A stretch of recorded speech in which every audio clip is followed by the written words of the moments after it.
2025-yil sentyabr oyidan boshlab Moskva oblastida registratsiyalar hammasi qog'ozlilari admin bo'lib, o'rniga yangi Amina приложение orqali o'zingiz ro'yxatga qo'ysangiz bo'ladi.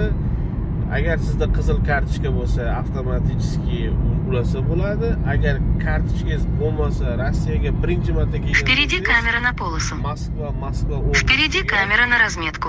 Pasportingiz orqali ham o'sha registratsiya ro'yxatga qo'ysangiz bo'ladi. Masalan, bitta podyezdda yashayapsiz-da, masalan, faraz qilaylik, Prospekt Mira 46-dom, 12-подъезд.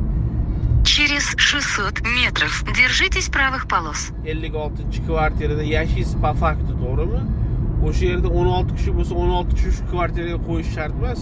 O'sha podyezdni boshqa kvartirasiga ham qo'yib qo'ysa bo'laveradi.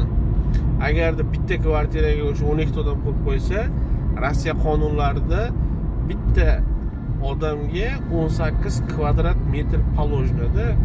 Agar bitta kvartiraga ko'pchilik o'sha ro'yxatga qo'yib yuborsa, ularning bazasida Держитесь правых полос. deb yonib qoladi. Через 300 метров. Xudo xolasa mana Prospekt Mirada ketyapman. Kimda yana savollar bo'lsa, kommentariyada savollarni yozsalaringiz, baholi qudrat javob berishga harakat qilamiz. Lekin avliyo emasmiz, oddiy insonmiz xolos. Bittadan like, kommentariyada o'z fikringizni qoldirishni unutmang. Sizning fikringiz men uchun muhim.